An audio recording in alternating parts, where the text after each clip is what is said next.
श्री विष्णुरूपाय नमः शिवाय शिवाय गुरवे नमः।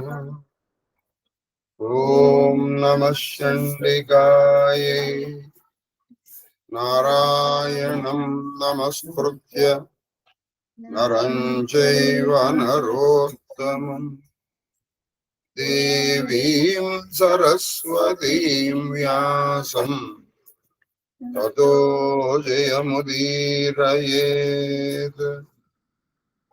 श्रीकृष्ण शरणं मम, श्रीकृष्ण शरणं मम, श्रीकृष्ण शरणं मम।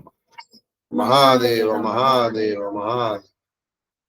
శ్రీమదాంధ్ర మహాభారత ప్రవచన మహాయజ్ఞాంతర్భాగముగా 625వ రోజు, చాలా ముఖ్యమైన రోజు. 625వ రోజు ప్రవచనం శ్రీమదాంధ్ర మహాభారతంలోని 14వ పర్వము శాంతి సప్తకములోని తృతీయ పర్వమైనటువంటి అశ్వమేధ పర్వంలో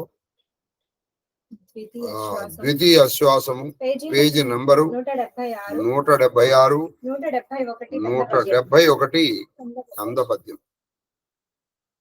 ఇవాళ ప్రవచనము 7:20 వరకు మాత్రమే. ఆ తర్వాత కొంచెం చిన్న పని ఉంది, అది వెళ్ళి రావాలి. రేపు 7:02 ప్రారంభమవుతుంది.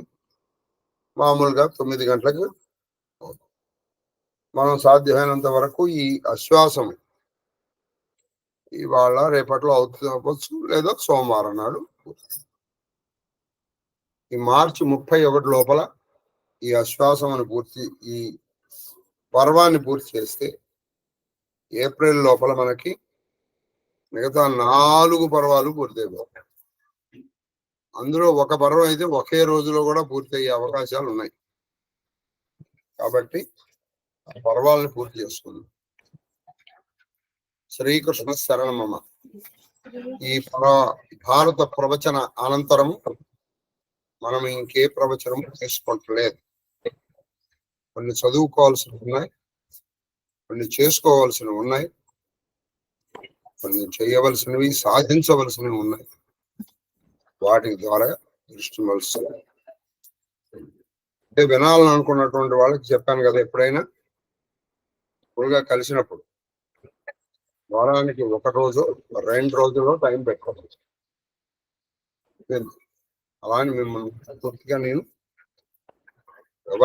వదిలే, నన్ను ఎవరైనా వదిలేయాల్సిందే. నిన్ను ఎవరైనా వదిలేస్తే ఎవరిని పట్టుకోదలుచుకోను. ఇప్పటి వరకు నేను అందరినీ పట్టుకున్నాను. అది కాబట్టి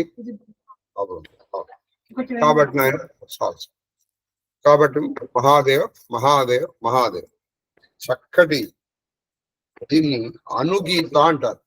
అంటే భగవద్గీత ఇంచుమించు భగవద్గీతని the gist of entire Bhagavad Gita అని చెప్తున్నారు. ఇప్పుడు గురు శిష్యుల సంవాదం. ఒక గురువు గారు దగ్గరికి ఒక శిష్యుడు వెళ్ళి అయితే, నాయనా నేను దానికి చెప్పాలంటే నీకు నేను చెప్తానన్నారు. వాళ్ళు చెప్పారు. అది కాబట్టి దాని అంతర్భాగంగానే ఇవన్నీ నడుస్తున్నాయి. ఏమైనా ఇప్పుడు మనం దాంట్లోకి వెళ్దాం. మహాదేవ మహాదేవ్ మహాదేవ్. అది చెప్పండి. కందపల్లి. ఈ 3 ఆశ్రమములలో ఈ 3 ఆశ్రమం అంటే ఇప్పుడు 3 ఆశ్రమాల గురించి చెప్పారు, వాళ్ళ లక్షణాల గురించి కూడా చెప్పారు. మీరు మా హిమ్మక్క ఈ రాధాకృష్ణ బట్టి తీసుకున్నాం. మనం శ్రీకృష్ణ మా ప్రశాంతి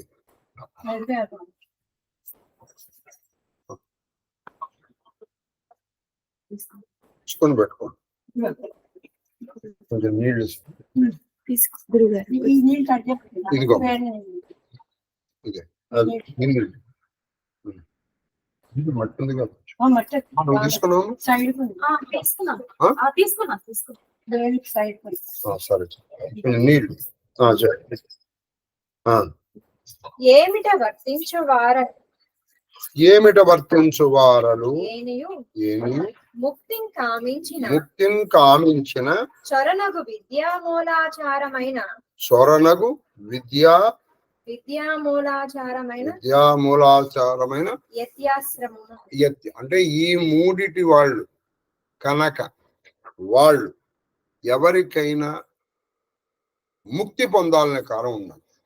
అంటే బ్రహ్మచరి గాని గృహస్థు గాని లేకపోతే గృహస్థు గాని ఇది గాని వాళ్ళకి ఈ కనుక ఉంటే వాళ్ళు ఏమైపోవచ్చుట యతి ఆశ్రమాన్ని తీసుకోవచ్చు. అంటే సన్యాసాశ్రమం. ఇక్కడే ఒక చాలా చక్కటి డిస్కషన్ ఉంది. సన్యాసాశ్రమం డైరెక్ట్ గా బ్రహ్మచర్యం నుంచి కూడా తీసుకోవచ్చు, గృహస్థు నుంచి తీసుకోవచ్చు, వానప్రస్థ తర్వాత కూడా తీసుకోవచ్చు. ఈ సీరియాడమే కనకదు, కానీ మిగతా మాత్రం ఒక సీరియల్లో రావాలి. డైరెక్ట్ గా వానప్రస్థ తీసుకోవాలి. కానీ ఇక్కడ మీకు చక్కని విషయం ఉంది, అది సరే. కాబట్టి ఈ మూడు ఆశ్రమంలో నీకు ఎక్కడైనా చేరాలను ఉంటే నువ్వు చక్కగా నీకు ఆ యత్యాశ్రమాన్ని తీసుకొనవచ్చును అని చెప్పాడు. అది మైలుగా శ్రీకృష్ణ అందరికి ముగ్గురు చెప్పండి. శీసపద్యం సర్వభూత దయానుషంగంబు కలిగి, అది సర్వభూత దయానుషంగంబు కలిగి అంటే యతికి ఉండవలసిన లక్షణాలు చెప్తున్నారు.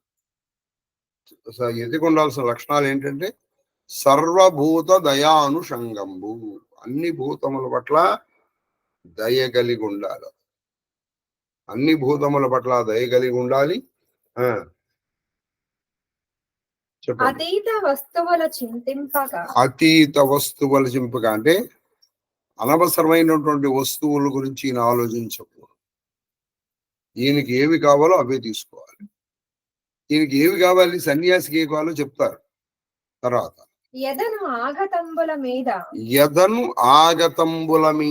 ఆశ చేయక, అంటే ఆయన రాబోయే వస్తువుల గురించి కానీ లేదా అయిపోయిన దాని గురించి కానీ, గత అనుగత దాని చింత చేయడానికి అంటే రేపు ఎలా ఉంటుందంటారు, ఆయనకి ఏంటి చెప్పండి.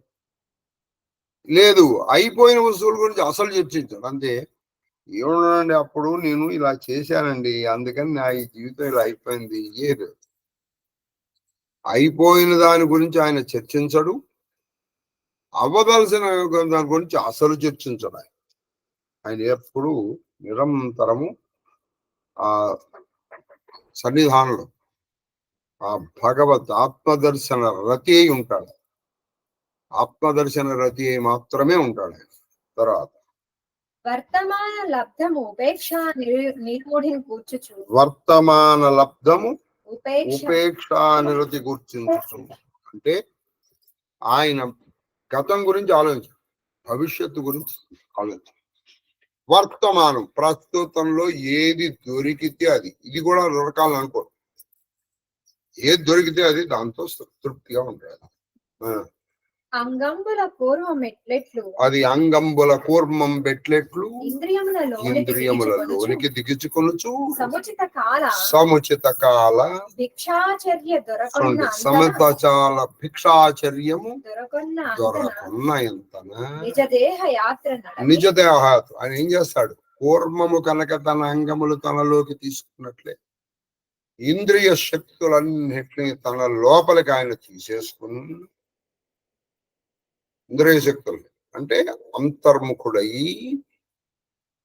ఆయన తన దేహయాత్రని కానిస్తాడు. ఎలా కానిస్తాడు, భిక్షాటన చేస్తాడు.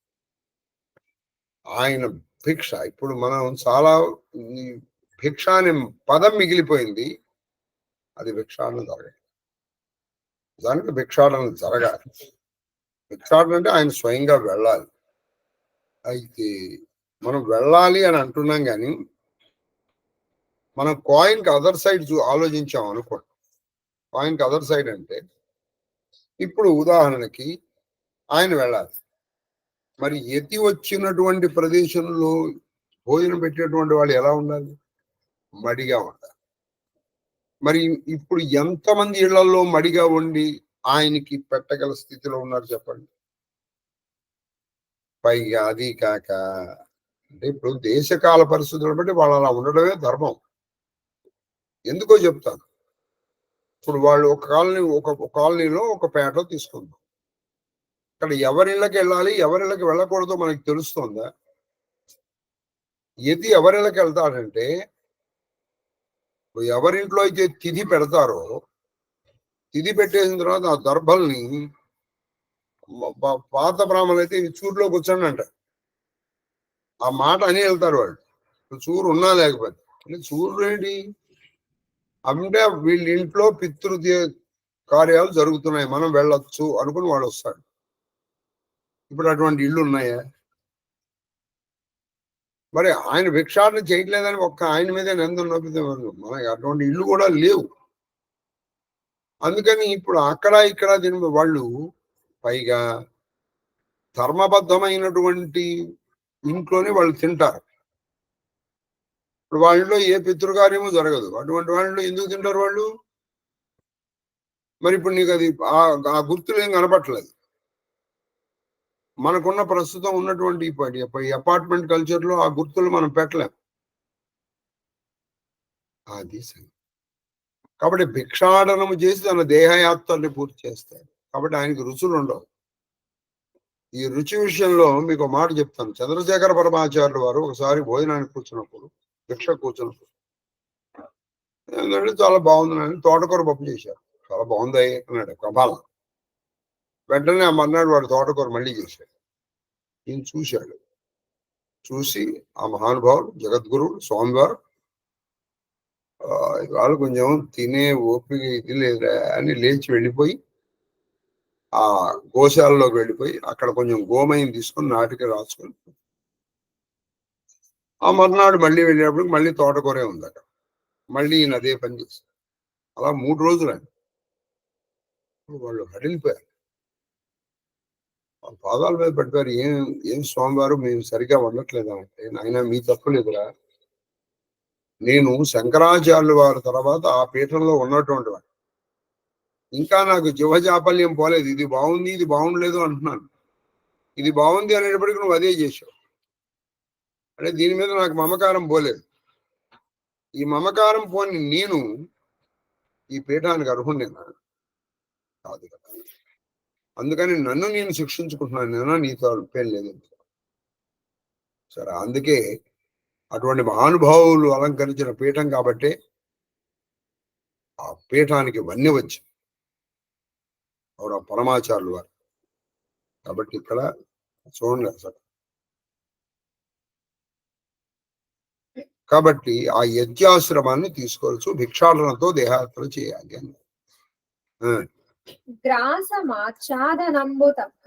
అది గ్రాసమాచ్ఛాదనంబు తక్కంగా ఎవడు అంటే గ్రాసము తినటానికి ఎంత ఇవ్వాలో అంత ఇవ్వాలి. అదే ఆచ్ఛాదన అంటే వస్త్రం ఇస్తే తీసుకోవాలి. ఆ వస్త్రం కూడా తనకు వదన. ఇది తప్ప ఇంకెవడైనా ఏదైనా ఇచ్చాడో, గురుగారు మీకు నేను 1,00,000 రూపాయలు ఇద్దాం అనుకున్నాను, ఎరగరా తిప్పి మొహన కొట్టేసి దీంతో ఇంకోటి ఏదో చేయొచ్చు, అలా చేయలేవాడు. అది వాళ్ళ పని కాదండి. చాలా ఆశ్రమాలు ఏం చేస్తున్నారంటే, నేను ఆశ్రమాలకు వ్యతిరేకని కాదు, నీకు అనవసరమైన పని నువ్వు చేస్తున్నావు, అది నీ పని కాదు. ఇప్పుడు కొన్ని ఆశ్రమాలు వాళ్ళు స్కూల్స్ నడుపుతున్నారు, మన కాలేజీలు నడుపుతున్నారు, హాస్పిటల్స్ నడుపుతున్నారు. వాళ్ళు కొంతమంది ఫ్రీగా చేస్తున్నారు, కొంతమంది తక్కువకి చేస్తున్నారు. అసలు కానీ ఇక్కడ నీకు బాగానే ఉంది. అసలు ద మెయిన్ పర్పస్, అసలు ఆయన సన్యాసం తీసుకున్నటువంటి పర్పస్ చెడిపోతుంది. ఎందుకంటే ఇవి బాగున్నాయి లేదో చూసుకోవాలి కదా. ఇప్పుడు ఈయన ఏకాగ్రత మొత్తం దీని మీద నిలుస్తుంది. దాని మీద ఎందుకు నిలుస్తుంది? తర్వాత ఎయ్యది ఇచ్చిన అందక మిగతాది ఇచ్చినా తీసుకోరు. కేవలము భోజనము ఆచారం, అది కూడా ఎంత కావాలో అంత. ఏకవార భోజ అగుచు. అది చేతి ఎప్పుడు ఏకవార భోజనం, ఒకటే పూట భోజనం చేయాలి. రెండో పూట పలహారం భోజనం లెవెల్లో చేయకూడదు. అంటే ఎప్పుడు కొంచెం కడుపు ఖాళీగా ఉండాలి. నమస్కార సఖ్యము. చూడండి, నమస్కార సఖ్యము మతి నిరాకృతి. ఎవరన్నా నమస్కరించారు, నీ దీర్ఘాయుష్మాన్ భవ, ఇవన్నీ లేవు. ఎవరితోనూ స్నేహం లేదు అంటే ఆయనకి ఎవరు మిత్రుడు లేడు, శత్రువు లేడు, ఎవరు ఇష్టలు లేరు, అయిష్టలు లేరు. దాన్ని తిరస్కరించేస్తాడు. అందుకే ఎవరన్నా నమస్కారం అనగానే నారాయణ నారాయణ నారాయణ అంటే ఎవరికి, నువ్వు నాకు కాదు, ఈ శరీరానికి కాదు నువ్వు పెట్టింది నమస్కారం, నారాయణ. నిన్ను ఏమని దీవించను? ఒక యతి నిన్ను దీవించాడు అంటే అసలు ఆయన యతే కాదు, తీసవతల వారే. ఇక ఆ యతులు డైరెక్ట్ గా రాజకీయాల్లోకి వచ్చేసి రాజకీయ నాయకులతో తిరుగుతున్నటువంటి వాళ్ళ దర్శనం, వాళ్ళకి చూడటానికి వెళ్ళాల్సిన అవసరం లేదు. అంతకంటే ఒక సినిమా యాక్టర్ని చూడటానికి వెళ్ళు, నీకు కనీసం నయనానందం, కళ్ళకు ఆనందం దొరుకుతుంది. వీళ్ళని చూడాల్సిన అవసరము లేదు. నేను అథెంటిక్ గా చెప్తాను ఈ విషయం. నీ కనీసం ఈ లౌకిక ఆనందం అన్న దొరుకుతుంది. వీళ్ళు ఏ సినిమా యాక్టర్ సమంతా వచ్చింది, ఆగి వెళ్ళు, అనుమానం లేకుండా వెళ్ళు. ఎందుకంటే వీళ్ళు ఎత్తుల్లాగా ఉండట్లేదు. వాళ్ళు చెప్తున్నారు, వాళ్ళు ఏకంగా కొన్ని పార్టీల వైపుకి తిరిగిపోతున్నారండి. పార్టీల కోసం ప్రచారం చేస్తున్నారు. వాళ్ళు చేసేదానికి ఈ రాజకీయ నాయకులు వెళ్తారు. ఆయన ఎత్తి ఏమిటి, అది ఆశ్రమం ఏమిటి? It is more or less a party office. అది సంగతి. తర్వాత మతి నిరాకృతి సలిపి ఎత్తి అలా ఉంటాడు. ఎవరి నమస్కారం లేదు, ఎవరితో సఖ్యం లేదు, ఇష్టం లేదు, అయిష్టం లేదు, అలా ఎత్తి ఉంటారు ఆయన. తర్వాత కందపద్యం. అనసూయయు అక్రోధం. అది ఇంకా ఎత్తికి ఉండాల్సిన లక్షణం. అనసూయ అంటే అసూయ లేకుండా, అక్రోధం అంటే వాడికి కోపం ఉండకూడదు. దమము అంతరింద్రియ నిగ్రహము, బ్రహ్మచర్యము, ఎప్పుడు మనస్సు బ్రహ్మమనందే చరించాలి. రుజుభావము, ఆయన మాట మనస్సు చేత ఒకేలాగా ఉండాలి. అది రుజుభావం అంటే ఏంటి? రుజువర్తన. లోపల ఏమనుకున్నాడో పైకి అదే అనాలి, పైకి ఏది అంటున్నాడో అదే చెయ్యాలి. అది రుజుభావం. సత్యము, సత్యం, నిజం. అపైషునము అంటే లోభత్వం లేకుండా ఉండాలి. అక్కడ ఏదో అన్నం ఉంది, ఈ కాస్త ఇచ్చేస్తే మళ్ళీ రేపు నాకు ఉండదు, మరో రేపటి సంగతి దొరకదు, ఇచ్చే ముందర తర్వాత సంగతి తర్వాత చూద్దాం. అది చూడండి, ఎత్తికి ఉండాల్సిన లక్షణాలు ఒక విధంగా. అపైషునం అంటే లోభత్వం ఉండకూడదు. మీరు గమనించండి, మీరు చాలా వీళ్ళు ఆశ్రమాలు కడుతున్నారండి, ఇవన్నీ ఊళ్ళల్లో, తిరుమల లాంటి వాటికి కూడా వీళ్ళందరికీ అక్కడ ఇవి ఉన్నాయి. అక్కడ కూడా రెంట్లు. More or less become a business. నీకు గుడివాళ్ళు ఇచ్చారండి, గుడివాళ్ళు ఎందుకు ఇచ్చారు? అంత తిరుమలలో ఫ్రీగా ఎందుకు ఇచ్చారు? అక్కడ నువ్వు ఏమైనా సేవా కార్యక్రమాలు చేస్తావు, ఏమైనా చేస్తున్నావా? మరి ఏమీ జరగకుండా ఏం దొరుకుతుంది అక్కడ? అక్కడ ఏ పూజా కార్యక్రమాలు ఏమి ఉండవు. అంటే మాకు కూడా ఒక ఇది ఉంది, ఎందుకని ఈ రాజకీయ నాయకులు ఇస్తారు. మరి అక్కడ రెంట్లు ఇవన్నీ ఏమవుతున్నాయి? తర్వాత అహింసయు, ఎప్పుడు ఎతికి ముఖ్యంగా ఉన్నది అహింస. ఇవన్నీ ఇవే సువే ఎతికి ముఖ్య వ్రతములు. ఎత్తి చేయాల్సిన వ్రతాలు ఇవి. ఇక మామూలు గృహస్థాశ్రమం అనుకో, ఏ కేదారేశ్వర వ్రతమో, సత్యనారాయణ వ్రతమో, షోడశ సోమవార వ్రతమో, ఆ వ్రతాలని ఉన్నాయి. బ్రహ్మచర్య కూడా వ్రతాలు ఉన్నాయి. కానీ ఎత్తికి ఏ వ్రతము లేదు ఇప్పుడు చెప్పిన వ్రతాలు. అహింస, లోభం లేకుండా ఉండటము, సత్యము, ఇటువంటి వ్రతాలు ముఖ్యమైన వ్రతాలు. ఇవి చేస్తున్నారా? చూడండి, ముఖ్య వ్రతములు. చేసి తీరవలసిన తర్వాత తేటగిరి వృక్షమూల ఆయన ఏం చేయాలి? ఎక్కడ ఉండాలి? తరుతల వాసి కరతల భిక్ష తరుతల వాసి. ఆయన ఎక్కడున్నాడంటే వృక్షమూలములందు ఉండాలి. నదీ తీరములందు. నదీ తీర విజన నిలయ అంటే మనుషులు లేని ప్రదేశంలో ఉండాలి. విజన నిలయ విపన్ అంటే విపిన అడవుల్లో ఉండాలి. గిరి గుహ అంటే కొండల గుహల్లో ఉండాలి. నిత్య వివిక్త దేవసదన వాసి. చూడండి, నిత్య వివిక్త దేవసదన వాసి అంటే నిత్యము వివిక్తము అంటే ఒంటరిగా ఉండాలి. వివిక్త దేవాలయంలో ఉండాలి. అంతేగాని ఈయన చుట్టూ 10 మందిని తిరగ తీసుకున్నటువంటి వాడు ఆయన సన్యాసి ఎందుకు అవుతాడు? చూడండి, ఇవన్నీ మీరు రాసుకుని ఇవి ఉన్నటువంటి వాడిని సన్యాసి అని టిక్ పెట్టుకోండి. ఈయన చుట్టూ పెద్ద ఉంటుంది, పెద్ద హడావిడి ఉంటుంది. అసలు ఆయన దగ్గరికి వెళ్ళాలంటే ముందర వీళ్ళ పర్మిషన్ తీసుకోవాలి. ముందర వీళ్ళ హడావిడి ఎక్కువ ఉంటుంది. ఆయనకి అసలు ఒంటరితనం అనేది లేకుండా చేశారు. మరి ఆయనే చేసుకున్నాడు. మరి కాబట్టి ఒంటరిగా ఉండాలి. తర్వాత కౌటిల్య సాధ్య వస్తు సంచయములు. కౌటిల్య సాధ్య సంచయ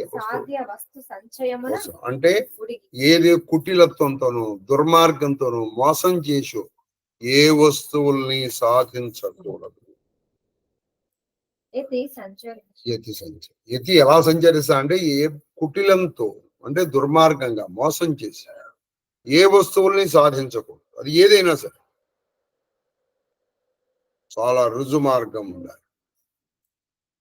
మామూలే సాధించకూడదు అంటే అసలు కుటిలత్వంతో అసలు సాధించకూడదుగా.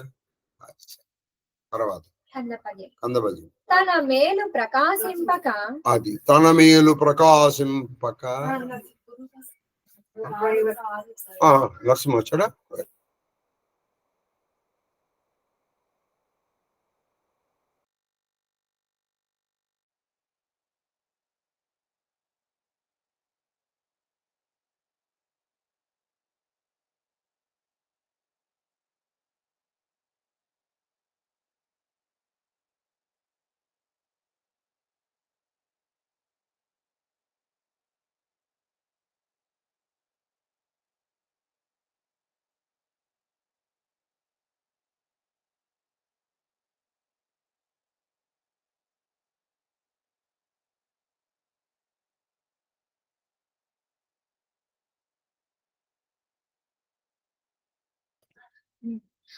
తన మేలు ప్రకాశింపక తను కనుగొనున్నట్టి జనులు. చూడండి, ఆయన ఎలా చూడాలి? తన మేలు ప్రకాశింపక అంటే తన యొక్క గొప్పతనం బయటపడకుండా తను చూసుకుంటున్నారు. అంటే ఎప్పటికప్పుడు నేను చూశారా, ఇన్ని చేశాను, నేను చూశా. ఎవరైనా చెప్పిన అది ఎవరికైనా అసలు ఎత్తే కాదండి, మనం ఏదైనా చేస్తే దాన్ని దాచిపెట్టాలి. ఎదటి వాడి దగ్గర నుంచి ఏదైనా పొందితే దాన్ని ప్రకాశం చేయాలి. మనం ఎగ్జాక్ట్గా దీన్ని రివర్స్ చేస్తాం. మనం వాళ్ళ దగ్గర నుంచి 1,00,000 రూపాయలు తీసుకున్నాను, తీసుకుంటాను అనుకోండి, అవి చేశాను, మళ్ళీ ఇవ్వకుండా ఏం చేస్తారే. అదే నువ్వు వాడికి 10 రూపాయలు, నేనండి వాళ్ళ వాడికి 10 రూపాయలు ఇచ్చానండి, ఇవాళ వాడిని మర్చిపోయాడు, నువ్వు ఇచ్చింది 10, వాడి దగ్గర నుంచి 1,00,000 తీసుకున్నాడు. 1,00,000 రూపాయలు తీసుకున్నాను అనుకోండి, మళ్ళీ 10 రోజుల్లో ఇచ్చాను. ఇలా మనం అసలు మనకు ఉండాల్సిన లక్షణాలు, రాముడికి ఇదే లక్షణం. ఎవరికైనా ఆయన మేలు చేస్తే అది ఎవరన్నా చెప్తే ఏంటండి, రాముడు 1,00,000 రూపాయలు ఇచ్చాడు అనుకోండి ఉదాహరణకి, ఎవరన్నా రామయ్య నువ్వు 1,00,000 ఏంటండి, 1,00,000 కూడా మీరు చెప్పాలా? అదే రాముడు ఎవరి దగ్గర నుంచైనా 1 రూపాయి తీసుకున్నాడు అనుకోండి, అయ్యో ఆ రోజున మీరు రూపాయి ఇవ్వకపోతే నేను సరయూ నది దాటలేకపోయానండి అని చెప్పేవాడు ఆయన. రామాయణము ఇప్పటికైనా ఇన్ని రోజులు బట్టి ఈ ఒక్క భారతమే 625 రోజులైంది, అంటే ఇంచుమించు 2 సంవత్సరాలు. మీకు ఏదైనా ఎక్కితే మీరు చేసింది దాచండి, ఎదటి వాళ్ళు చేసింది ప్రకాశంగా చెప్పండి. మీరు చేసింది దాచి ఏం వాళ్ళు ఏదైనా చెప్పడం అంటే ఏంటంటారు అలా ఆచరించండి. 2 కథల మీద కాకుండా ఆ కథాకథనంలో ఉండే ఆచార వ్యవహారాల గురించి నేర్చుకోండి.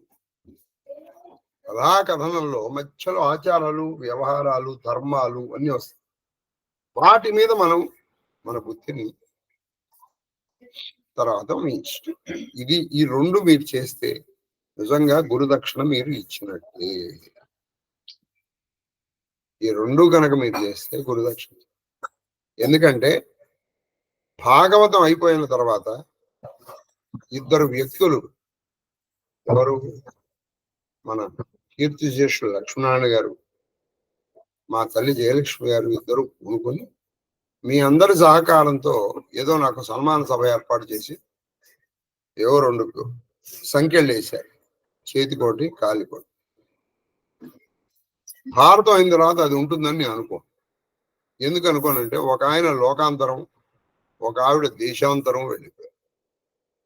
అంత ఓర్పు, సహనము, ఆ నైపుణ్యము మీ దగ్గర లేదని అన్నగాని గురువు గారికి వచ్చించే సమయం మీకు ఉంటుందని అను. కాబట్టి మీకు ఇప్పుడే చెప్తున్నాను, మీకు దక్షిణ మీరు నాకు ఇవ్వదలుచుకుంటే ఇది.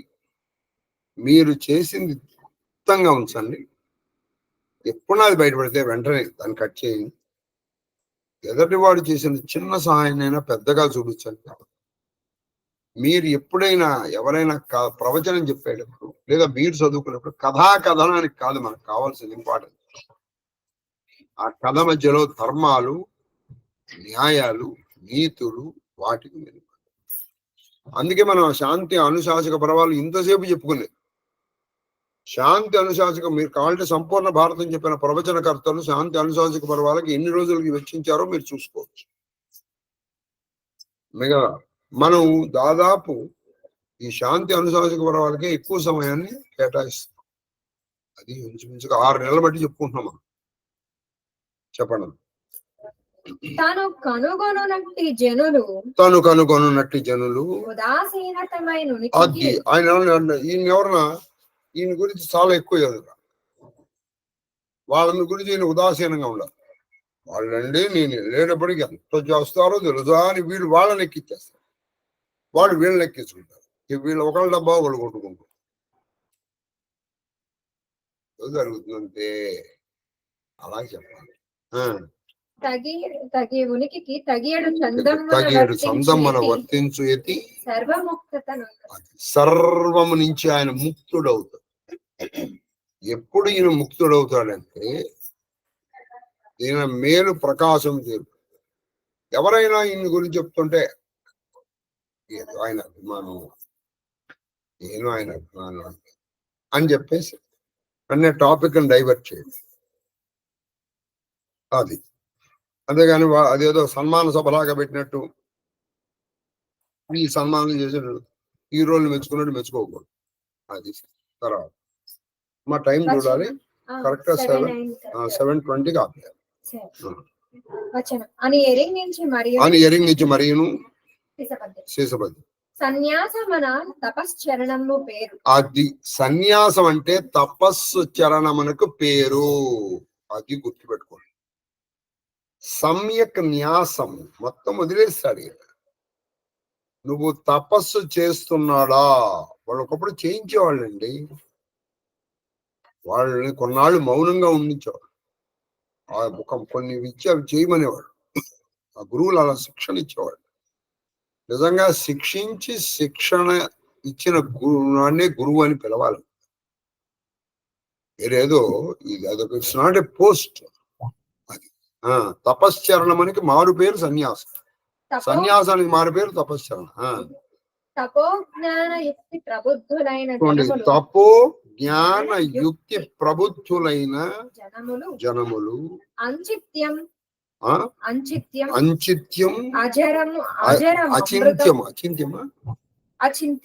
అచింత్యము అంటే నువ్వు ఆలోచించలేవు. అచింత్యం అజర అజర ముసలితనము లేని అజరం అమృతం అమృతం అది. నా వెలుగు తత్వము కండ్రు. అది ఒక తత్వం ఉంది. ఆ తత్వం ఏంటది? ఆ తత్వాన్ని నువ్వు చింతించలేదు, అంటే ఊహించలేదు. అది అజరము, దానికి జరామరణాలు లేవు. అది అమృతం, మరణాలు లేవు. అటువంటి తత్వాన్ని కనుక్కుంటారు ఎవరు? ఎవరికి తపస్సు ఉండాలి, జ్ఞానం ఉండాలి, వాళ్ళు ప్రబుద్ధుడై ఉండాలి. తపస్సు, జ్ఞానము, ప్రబుద్ధులైనటువంటి వాళ్ళు ఒక తత్వాన్ని కనుక్కోగలుగుతారు, అంటే మార్గాన్ని చూడగలుగుతారు. కాబట్టి మనము ఈ లోకాచరణలో ఉండే ఆ తత్వానికి మనకు అర్థం కాదు. బ్రహ్మాస్మి బ్రహ్మాస్మి బ్రహ్మాస్మి 10 సార్లు అంటే బ్రహ్మ అయిపోతా అండి. ఇప్పుడు ఉదాహరణకి నేను డాక్టర్ని 10 సార్లు అనుకో, డాక్టర్ అయిపోతావా? డాక్టర్ చదవకుండా can you become a doctor if you call your self A doctor? For that matter నువ్వు ఏదైనా సరే నేను అది ఇది అని అనుకుంటే అయిపోతానంటే కావు కదా. వెలుగు తత్వము వీత తామసము అంటే తామసాన్ని వదిలేసి అవధూత రాజసమున రాజసాన్ని కూతమం వెగరగొట్టేయాలి, తామసాన్ని వదిలేయాలి. శుద్ధ సత్వాశ్రయం అంటే శుద్ధ సత్వాన్ని మాత్రమే ఆశ్రయించాలి. ఎటువంటి హృదయం కలాలి వాళ్ళ మనస్సు? తామసాన్ని పోగొట్టు మొత్తం సమూలంగా రాజసాన్ని ఎగరగొట్టే శుద్ధ సత్వాన్ని ఆశ్రయించు. సత్వం అంటే ఏమిటో మనం నిన్న బాగా నేర్చుకున్నాం. సంతోషము, ఆనందం ఏవో చాలా వచ్చారు. అవి మీకు నాకంటే బాగా గుర్తుంటాయి. నాకంటే గుర్తుండవు కానీ మీకు గుర్తుంటాయి కదా. తపోవృత్తి వలన సుక్షేమ మార్గమున అది ఈ తపోవృత్తి చేసుకున్న సుక్షేమము. అసలు క్షేమం అంటే సరిపోతుంది. సుక్షేమము మంచి క్షేమ మార్గంలో ఉంటారు. ఏకత్వ శోభిమహిత చూడండి, ఏకత్వ శోభిమహిత అది ఏకత్వమేది. అది నానా రకాలుగా కనిపిస్తుంది. ఉన్నది ఒకటే కానీ నానా రకాలుగా అంటే ఏమిటి? యోమాం పశ్యతి సర్వంతా, దేవుడు ఒకడే కానీ అన్నిట్లో నువ్వు దేవుణ్ణి చూస్తావు. దేవుడు ఒకడే, అన్నిటిలో దేవుణ్ణి చూస్తావు. అదనమాట. సమస్త భూత సముదయస్థమై అంటే సమస్త భూతముల యందు ఉండి సమస్త ప్రాణులందు ఉండి అది అంటే అన్ని ప్రాణుల్లో ఉన్నటువంటి సర్వ చైతన్య రూపం అని ఏదైతే చెప్తున్నావో అది ప్రకాశమగుట అఖిల గతులతో అన్ని విధం ఆ విధం కలిగినటువంటి బుద్ధుడు నిర్ద్వందుడై ఆయనకి ద్వంద్వాతీత స్థితికి వెళ్ళిపోతాడు. ద్వంద్వాతీత స్థితికి వెళ్ళిపోయి ఆయన ముక్తిని పొందుతాడు. అది సరే. తర్వాత అప్పుడు అవ్యక్త ప్రభావమును ఇక్కడ ఒక చెట్టుతో పోలుస్తున్నారండి. చాలా చక్కగా ఉంటుంది.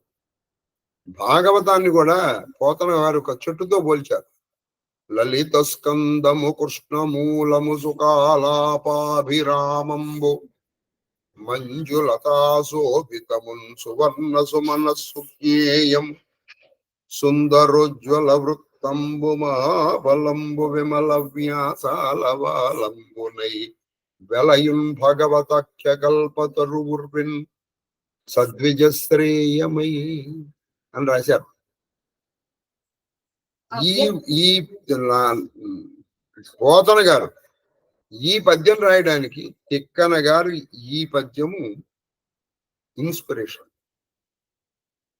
ఇప్పుడు ఒక చెట్టుతో పోలుస్తున్నారు. ఏమిటంటే అవ్యక్త ప్రభావం. ఇప్పుడు అవ్యక్తము నుంచి పుట్టింది. అవ్యక్తం ఏంటి? విత్తనం. విత్తనం ఎప్పుడు కనపడదు కదండి. నీకు విత్తనములో ఇంత చెట్టును చూసి ఈ చెట్టు ఎక్కడి నుంచి వచ్చిందంటే ఒక విత్తనం చూపించి ఇందులో చూసిందంటే నువ్వు నమ్ముతా, నమ్మి తీరాలి మేడం. ఎందుకంటే మనకు తెలుస్తూనే ఉంది అవ్యక్త ప్రభావము బుద్ధి స్కందంబును. బుద్ధి స్కందము, నీ బుద్ధియే స్కందము. స్కందం అంటే దాని కాండం. కాండం దాని కాండము. ఇది అవ్యక్తము బీజం. బుద్ధి స్కందము, బుద్ధి యొక్క బుద్ధే దీని కాండము. అహంకార విటపంబును. అహంకార విటపము, ఈ విటపము అంటే చెట్టు. విటపము చెట్టు ఏమిటి? ఈ దీనికి అహంకారం అనేటువంటి చెట్టు, అహంకారం అనేటువంటి కొమ్మ, లేకపోతే మహాభూతోపశాఖము అంటే ఈ చెట్టు అనేక శాఖలుగా, కొమ్మలుగా వచ్చింది. ఏమిటవి? మహాభూతం అంటే ఆ భూత. ఇక్కడ మహాభూతాలు అంటే దెయ్యాలు భూతాలు కాదు. పృథివీ ఆపస్తేజో వాయురాకాశ, ఇవి శాఖలుగా. చూడండి, బుద్ధి అనేటువంటిది కాండముగా, గాలి, నీరు, నిప్పు, ఆకాశము, భూమి శాఖలుగా, ఈ అవ్యక్తము, అవ్యక్త పరబ్రహ్మ 25వ తత్వం ఏదైతే ఉందో అది బీజముగా. అందులోంచే కదా ఇవన్నీ వచ్చాయి. దాని నుంచే కదా బుద్ధి నుంచి వచ్చాయి. ఇంద్రియ కోటరం అంటే ఇంద్రియములనే కోటరము. ఇవి చెట్లో కొన్ని తొర్రలు అంటే ఎలా ఉంటాయంటే కొంచెం రంధ్రాలాగా ఏర్పడతాయి. అక్కడ కొన్ని పక్షులు నివసిస్తాయండి, తొర్రలు అంటారు. ఆ తొర్రలు ఇంద్రియములు అనేటువంటి కోటరములు. చూడండి, మన ఇంద్రియములు కోటరములు అంటే రంధ్రాలాగా ఉంటాయి కదా. మన ఇంద్రియాలనే రంధ్రాలేగా. ఏమి తిక్కన గారండి. సంతతాస పల్లవము, నిరంతరము ఒక పల్లవం అంటే చిగురు. ఎప్పుడు ఏదో వసంత ఋతువులో వచ్చే చిగురుటాకులు కావి ఇవి, నిరంతరము వచ్చే చిగురుటాకులు. ఏమిటది? ఆశ. ఒక కోరిక తీరుతూనే ఇంకో కోరిక, తీరిన తర్వాతగా తీరుతూనే. మీరు కావాలంటే మీరు చూడండి, మన జీవితాలు మనమే చూసుకోవచ్చు. అటువంటి పల్లవములు కలిగి ఆశే పల్లవముగా. శుభాశుభ ఫలం. అది మనకి ఫలాలు, మరి ఫలాలు ఉన్నాయండి. ఏమిటవి? శుభము అశుభములే పల్లవం. దీని ఫలములై సంసార వృక్షంబు. ఈ సంసారం అనేది వృక్షం. అందుకే పురుషోత్తమ ప్రాప్తి యోగంలో మొట్టమొదటి ఈ వృక్షాన్ని కూడా అశ్వత్థ వృక్షం, ఊర్ధ్వమూల మతశాఖం అశ్వత్థం ప్రాహురవ్యయం ఛందాంసి యస్య పర్ణాని యస్తం వేద సవేదవిత్. పురుషోత్తమ ప్రాప్తి యోగంలో మొట్టమొదటి అంటే ఈ సంసారం అనేటువంటి వృక్షం, దీనికి అవ్యక్తం అనేటువంటిది బీజం. మన బుద్ధే దీని కాండం. ఈ భూతములు, నీలో ఉన్న పంచభూతములే దీని కొమ్మలు. దీంట్లో ఉన్నటువంటి తొర్రలు ఏమిటంటే ఇంద్రియాలు.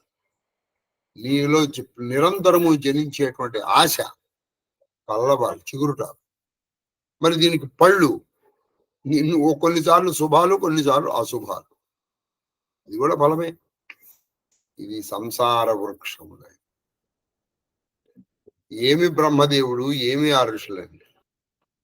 అసలు దీన్ని ఎండింగ్ లో చెప్తారు. అన్ని గురువు గారు శిష్యుడు అర్జునుడు అడిగాడు, అసలు ఆ గురు శిష్యులు ఎవరయ్యా? ఇంత మంచి ప్రశ్న అడిగిన శిష్యులు ఎవడు, ఆ గురువు ఎవరని చెప్పేశాడు కృష్ణుడు.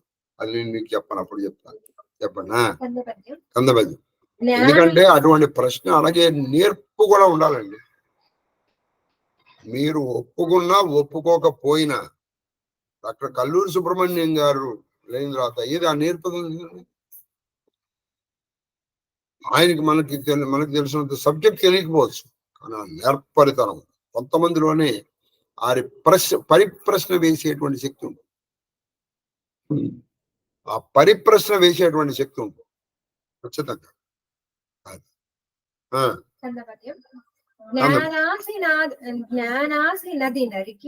జ్ఞానాసి. అప్పుడు నువ్వేం చేయాలి? ఈ సంసార వృక్షాన్ని ఏం చేయాలి తెలుసా?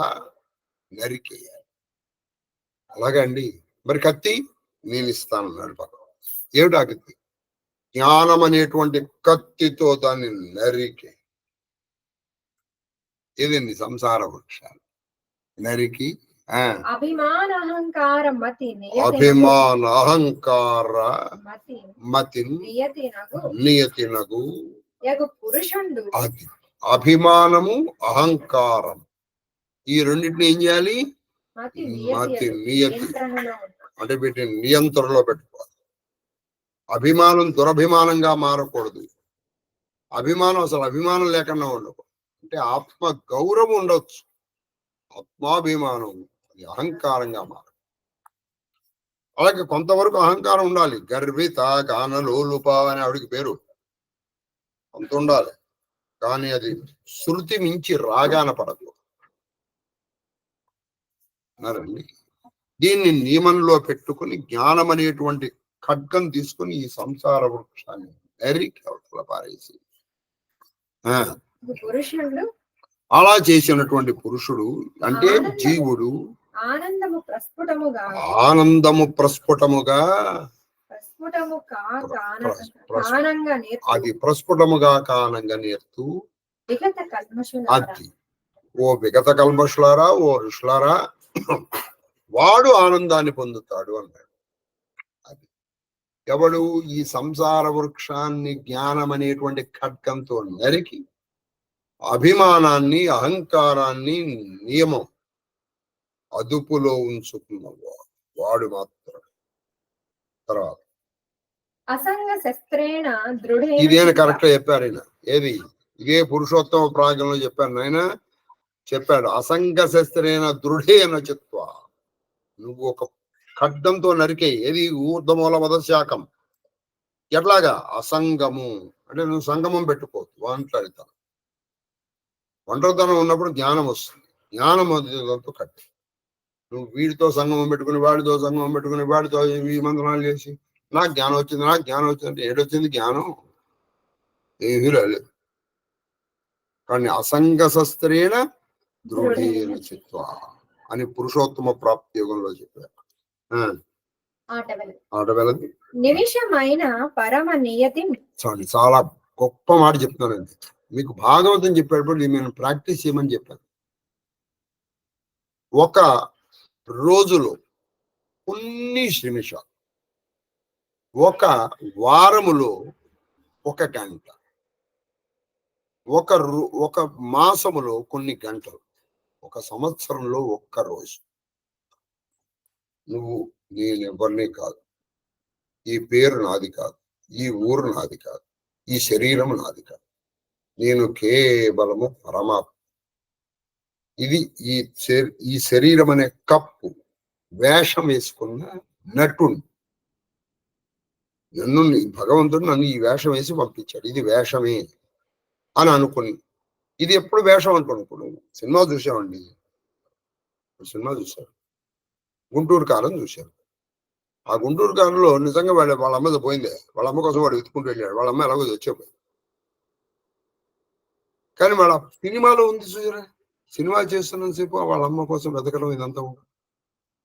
అలాగే నేను ఇదేది కాదు, ఈ వేషం వేసుకున్నాను, ఆ వేషంలో నేను నటిస్తాను అని నువ్వు కొన్ని నిమిషాలు అనుకో.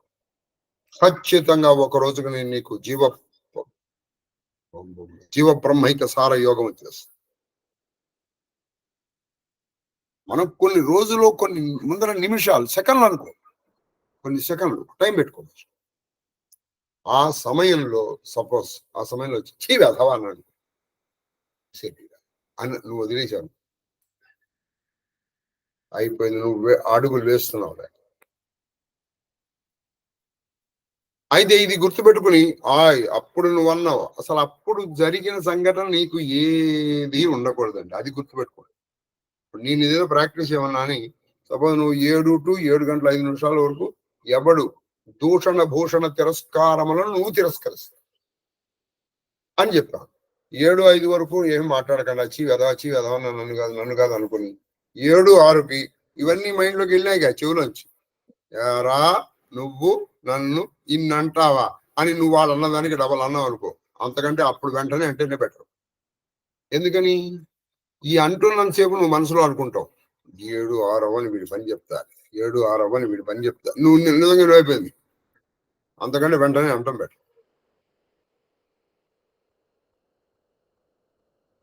మీరు అనుకుంటున్నారండి అది చాలా చాలా కష్టం.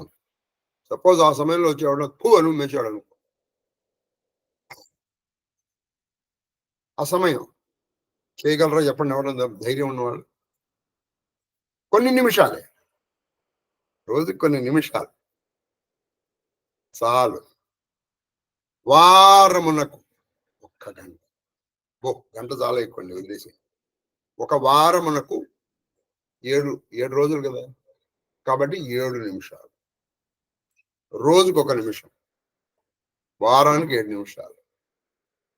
నెలకు వచ్చేసేటప్పటికి 4 వారాలు, 4 ఏళ్ళు 28 నిమిషాలు, అంటే అరగంట. ఓ సంవత్సరానికి వచ్చేటప్పుడు 12 అరగంటలు, అంటే 6 గంటలు నువ్వు అలా ఉంటావా? ప్రాక్టీస్ చేయండి, అఖండమైన ఆనందాన్ని పొందుతారు. అయితే ఆ సమయంలో జరిగిన ఏది మీకు మీ రియాక్షన్ ఉండకూడదు, ఆ సమయంలో జరిగిన దేనికి కూడా. అందుకే అదే మాట చెప్తున్నారు భాగవతంలో. అప్పుడు నా చేత చెప్పబడింది ఇప్పుడు నిమిషమునైనా పరమనియమతి అది ఆత్మని ఆత్మయందు కంటే నీ ఆత్మని ఆత్మలో చూసుకుంటూ తెలివి నారబడిసి తెలివిగా ఉంటూ. తెలివిగా ఉంటే నేను ఇది కాదు, ఇది నేను వేషం.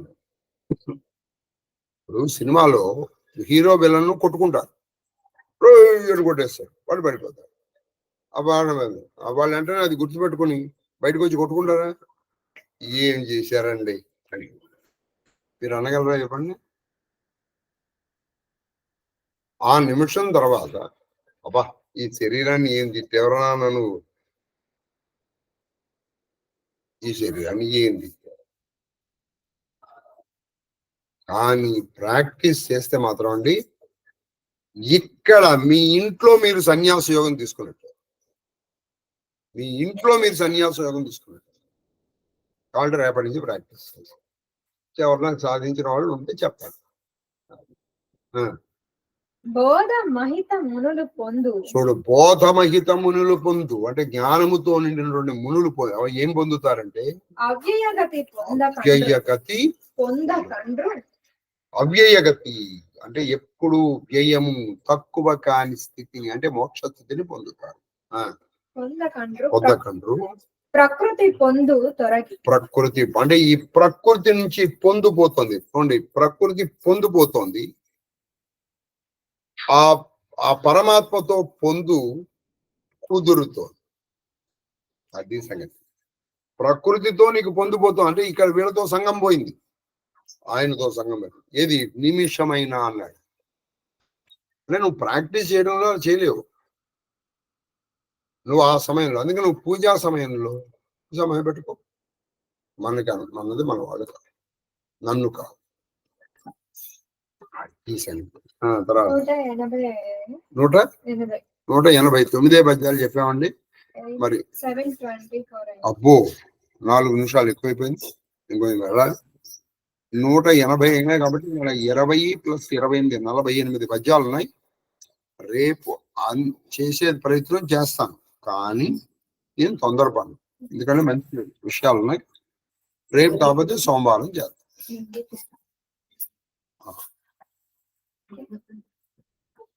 రూపమా గ్రాపయం అలాగే, నువ్వు ఎలా అంటే అలా. ఇప్పుడు సెకండ్ నేను అలాగే ఉంటాను. అంటే ఎదవాను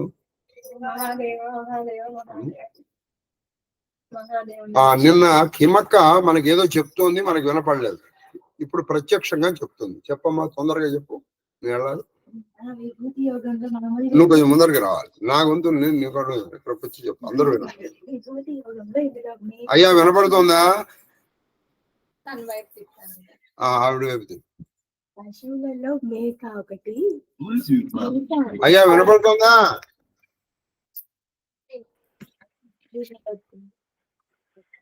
విభూతి యోగం. ఇందులో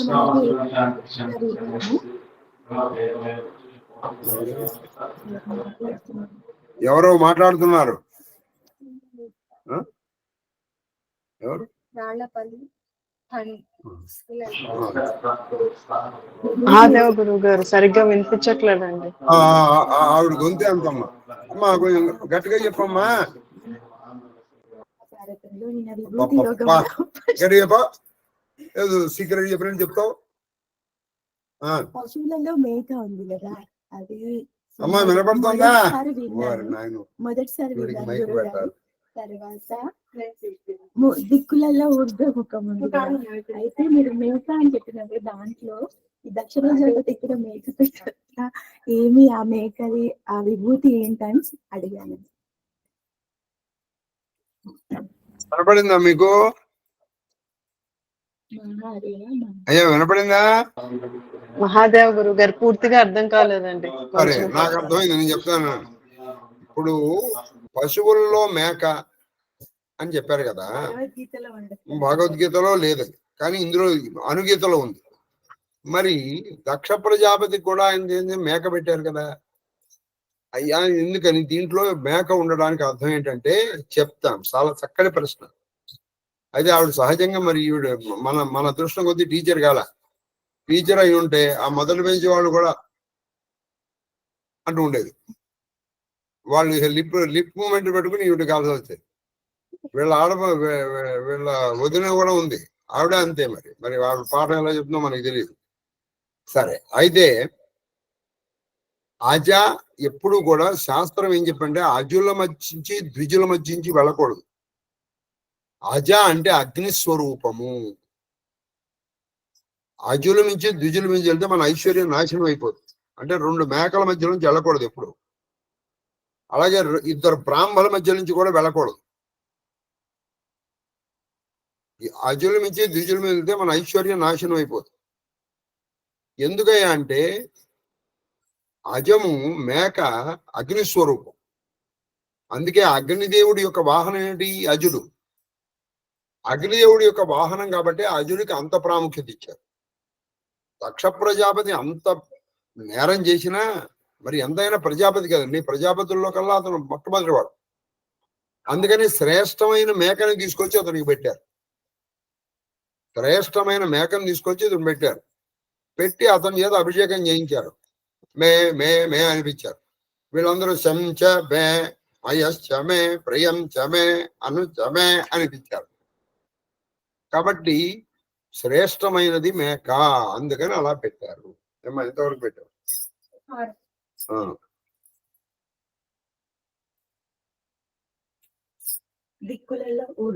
దిక్కులలో ఊర్ధ్వం ఎందుకనంటే మిగతా దిక్కులన్నిటినీ నువ్వు ఇలా చూడాల్సి వస్తుంది. నీ ఊర్ధ్వ దృష్టి పెరగాలి అంటే నువ్వు ఊర్ధ్వం చూడాలంటే నీ కళ్ళు ఎలా ఉండాలి? ఇలా పైకి వెళ్ళాలి. నువ్వు మామూలు కుండలిని జాగృతం చేసేటప్పుడు కూడా నీ కళ్ళు ఏం చేయాలి? ఇప్పుడు ఈ నాసికాగ్రం నుంచి ఇలా పైకి పంపించమంటారు. అందుకని దిక్కుల్లో ఊర్ధ్వం గొప్పది. ఇదంతా ఇప్పుడు ఈ అనుగీత అనేటువంటిది కేవలం ఆధ్యాత్మ విద్య. భగవద్గీతలో చెప్పబడని కూడా ఇందులో చెప్పారు.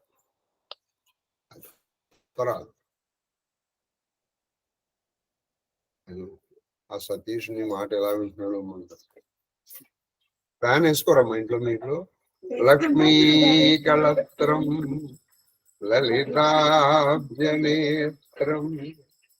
పూర్ణేందువక్త్రం పురోతమిత్రం కారుణ్యపాత్రం కమనీయగాత్రం వందే పవిత్రం వసుదేవపుత్రం ఆనందమంగళకర్పూరం నీరాజనానందరుద్ధ సమర్పయామి నమస్కరోమి. హర నమ పార్వతీపతయే హర హర మహాదేవ శంభో. శీలికి నీతిశాలికి వశీకృత శూలికి బాణహస్త నిర్మూలికి ఘోర నీరద విముక్త శిలాహత గోప గోపికా పాలికి వర్ణ ధర్మ పరిపాలికి అర్జున భూజ యుగ్మ సంచాలికి మాలికి విపుల చక్ర నిరుద్ధ మరీచి మాలికి చామరం విజయామి స్వస్తి ప్రజాభ్య పరిపాలయంతాం మార్గేణ మహిమయీ జాగో బ్రాహ్మణేభ్య శుభమస్తు నిత్యం సమజాయంతు కాలే వర్షతు పర్జన్య పృథివీ సస్యశాలిని దేశోయం గోపరహితో బ్రాహ్మణా సంతు నిర్భయా పుత్ర సంతు పౌత్రణ జీవేమ శరదాం శతం కుటుంబం పరివారం సర్వే జనాన్ రక్షन्तु సర్వజో పరివారస్య ధర్మబద్ధ మనోరథ ఫల సిద్ధిరస్తు కరోనా నివారణోస్తు అధర్మస్య నాశోస్తు విజయ సర్వం శ్రీకృష్ణ చరణారవిందార్పణమస్తు. అయ్యా కొరవే కుసుమాంజలి. మహాదేవ్ మహాదేవ్. ఖచ్చితంగా సోమవారం నాటికి ఈ అశ్వాసం పూర్తవుతుంది. మళ్ళీ సోమవారం నుంచి వచ్చే సోమవారం లోపల తృతీయ అశ్వాసం కూడా పూర్తయింది. అక్కడి నుంచి వారం ఏదైనా 7-8 రోజుల్లో అయిపోతుంది. అంటే మనకి మార్చి ఎండింగ్కి అశ్వమేధ పర్వం పూర్తయింది. వెంటనే మిగతా 4 పర్వాలు. మిగతా 4 పర్వాలు కూడా ఒక్కొక్క పర్వం 2 లేదా 3 రోజులు. అన్నిటికీ 3 రోజులు ఆన్ యావరేజ్ కన్నా 4 3 12 రోజులు. మహాదేవ మహాదేవ మహాదేవ. సెలవు కొందు మీ దగ్గర నుండి. కృష్ణుని పాదాలు మీ దగ్గర నుంచి సెలవు తీసుకుంటారు. మహాదేవ్. అప్పుడు